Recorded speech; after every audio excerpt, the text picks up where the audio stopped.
That's right, we are on the Ultra Rumble Reddit page today. We are going to be taking a look at some of these character concepts that people have come up with, and a lot of these are really interesting. Besides these character concepts that we're going to be checking out, there are a lot of good videos and stuff on this page, so make sure you guys check it out when you get a chance. So we're going to be starting with a Mina Ashido character concept, and this is a character I would love to see come to the game, and I'm pretty sure a lot of people would love to see come to the game. So her alpha skill would be called Acid Shot, and she's going to throw globs of acid that when hitting the ground leaves behind an acid trap that damages enemies' armor over time. Level 1 starts with 6 shots. Now my question is that just armor? Or is it health too? I assume health too, like it will damage their health over time, but it'll be interesting to have a character that does those ticks over time. That would be really cool. And I like the idea of having another trap character in the game besides Dabi. And that sounded weird to say trap character, but the beta skill is called Acid Veil. Place down a wall of acid that protects allies from projectiles. Leveling the skill up increases the size and even another wall. Okay, that's not terrible, but I don't think you see Mina using Acid Veil too often on other characters. I know she has, but she mainly uses it on herself. So I think it would almost be better to have like the Acid Veil for herself, and it gives her extra defense, kind of like Kirishima's Hardening. I think that would be a good use for Acid Veil. And then her Gamma skill would be Acid Slide, transverse easily to safer ground, leaving behind a stream of acid that damages enemies who walk over it. So pretty much the same as what Todoroki does. And the only difference between Todoroki and Mina at this point would be like if Todoroki was actually able to control his ice and make it go up and down like he should be able to, whereas Mina wouldn't be able to because she has to slide across the ground with her acid. So I feel like that would be a good differentiation between the two characters, but I don't know if they'll end up doing this just because it feels like they have wanted all of the kits to feel very different, right? And each time you play a character, it feels like you're playing a totally new game. So having this skill be similar to Todoroki's might be a bad thing, but I say that, whereas at the same time, a lot of characters have similar, at least one similar move, being like the beta skill for Deku being the kick, and the beta skill for Mount Lady being the kick, and the beta skill for Aizawa being the kick. All of them have a kick, and it's all pretty similar, right? So they could absolutely do that potentially. For possible types, they came up with Technical, Assault, or Power. That'd be, I feel like Mina would probably be a Technical or Power character. Assault is more meant for a brawler. I don't see Mina being a brawler at all.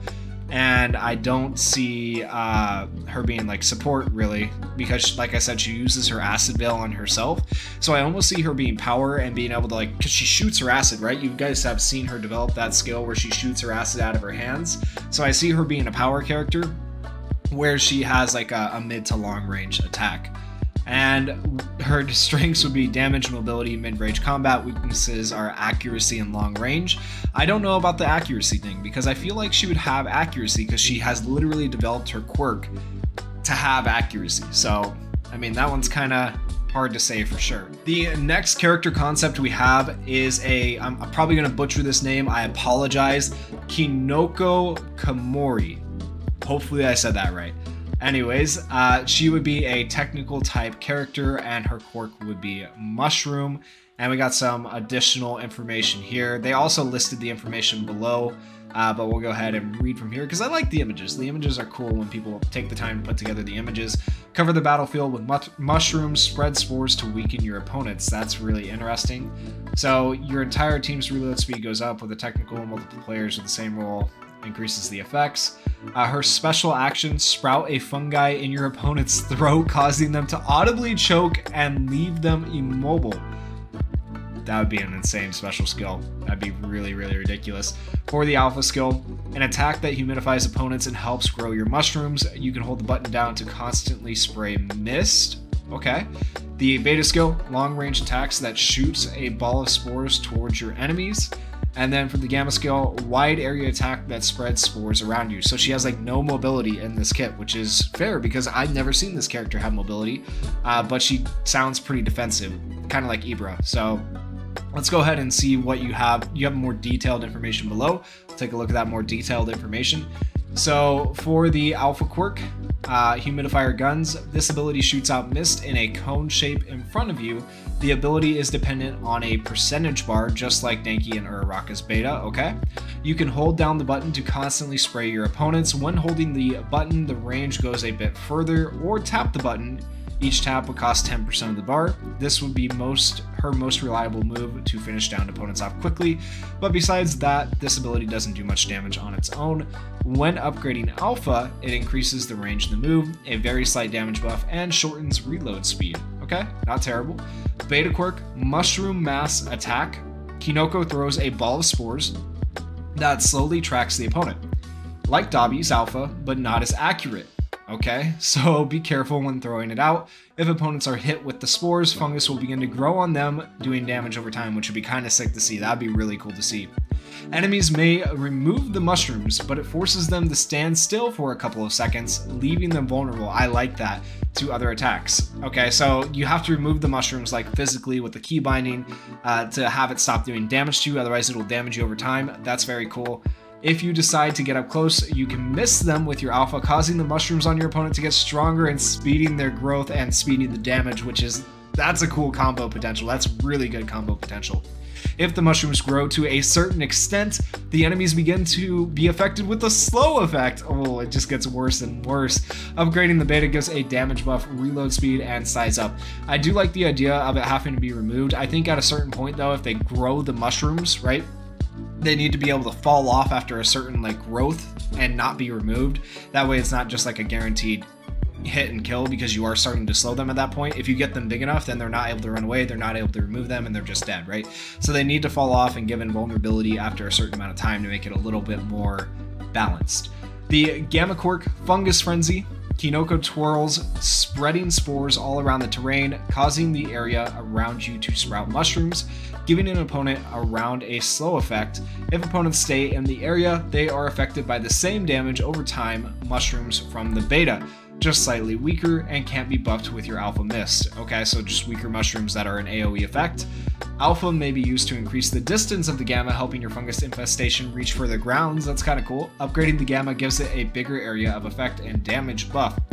For the special action, you throw a ball of spores similar to the beta, however it doesn't track opponents and is much smaller, making it harder to land. Fair. Okay, that makes the special skill a lot more fair. If it lands, you can retap the action button to grow a mushroom in your opponent's throat, which causes the opponent to audibly cough in the game, strongly slows them, and gives them a defense debuff. Ooh. This move causes no damage though. Okay, that's pretty fair. We'll read your thoughts and actions. Kinoko is the character I'm rooting for the most to be added, so I've been brainstorming on how she would play in the game for weeks. I wanted to make her the type of character where she may seem harmless, but let her set up / last long enough that she may be the reason you lose. A character that controls the battlefield and makes you decide on what you should do. For example, should you keep fighting with the beta mushrooms on you before you succumb to the slowness, or remove them immediately and become vulnerable to other attacks? Since she has a low health pool, I decided to give a small slowing effect to her abilities. However, if that doesn't stop people from chasing her, I designed her special action to be her last resort. It's small and harder to land, but if landed, it would be rewarded. It would give her enough time to run away or fight back. Besides technical, I could see this moveset being used in a support role, just focusing on less damage and stronger debuffs. Very, very interesting. Like I said, my first time ever making a concept for anything game related, so if you read this, please give me your feedback and opinions. So, my feedback and opinion, very, very unique, very good kit, actually fairly balanced, and that's how you end the picture, so I liked it a lot. Really, really good job. Last but not least, we have a character concept for All For One. This would be a technical type character, and they give us an idea of their skills with these following pictures. So we'll start with the Alpha skill here, which are his claws. Alright, so the Alpha, Rivet Stab. Rivet spikes jut out of your fingers over a very long distance, and when they hit an enemy, they'll arc to other enemies near the target. This ability deals a ton of damage and marks hit enemies for a breach of contract. It has one bullet and a moderate cooldown. That's okay. I drew inspiration from Ibaro's Alpha for this one. Upgrading this ability improves its damage, size, and arc range. Alright, so that would be the Alpha skill. For the Beta skill, we have this monstrosity.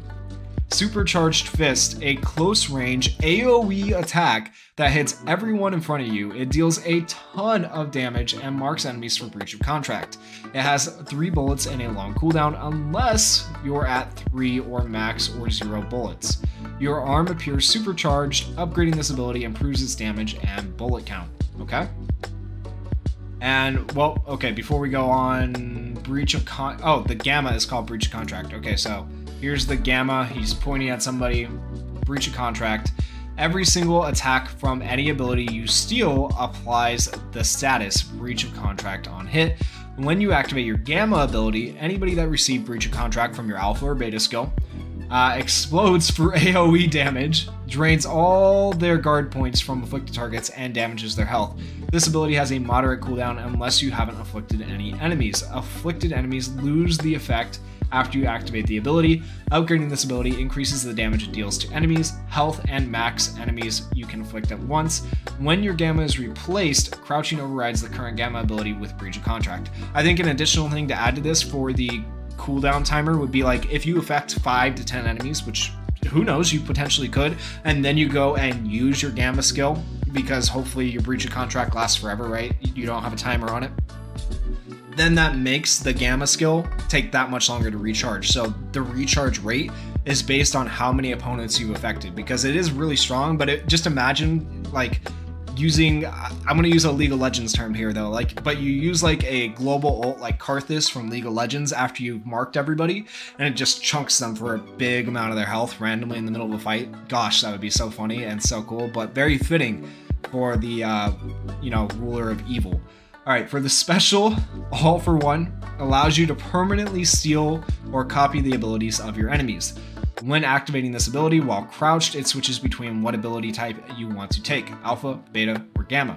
Outside of crouching, the special works like a hybrid of Tomura Shigaraki's gamma. You grab the targeted enemy by the face, and Shigi's special A button prompt appears over the enemies. When you use the ability on an enemy, it replaces your alpha, beta, or gamma ability with the respective ability. Holding down the special action button reverts your current selected ability back to your default ability. The level of stolen ability is the same as your default ability. When you use this ability on an enemy, it applies breach of contract to your target. Okay? Very similar, I would say more similar to Toga, in my opinion, right there. It'll be interesting to see how that works out, though, if they were to do that. This is a character that is coming to the game, you know, it's already confirmed. I doubt that what they've come up with is anything like this, but I like your outside-of-the-box thinking for this character. Synopsis: I designed All for One's kit to reflect his lust for power and utter willingness to use others. His default kit has strong long-range and short-range attacks, but struggles in mid-range combat. On top of that, his alpha and beta abilities have low bullet counts and long cooldowns. I chose to limit his default alpha and beta abilities in order to encourage stealing other quirks to optimize your own ability set. The gamma ability is mostly there as icing on the cake, something other than quirk stealing to set him apart. I got the idea for the gamma from a certain event in Season 6.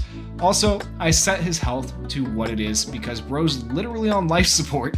His GP is supposed to make up for his low health.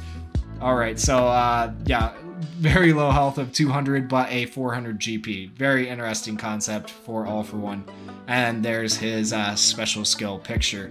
Overall, some really good character concepts from these people, and if more character concepts get added to the Ultra Rumble Reddit page, I will do another video like this. If you guys enjoyed it, please go down there, hit that like button, hit that subscribe button, and leave me some comments about which one you liked the best, and that will really just, if these creators ever happen to see the video, you know, give them some support for what they're doing.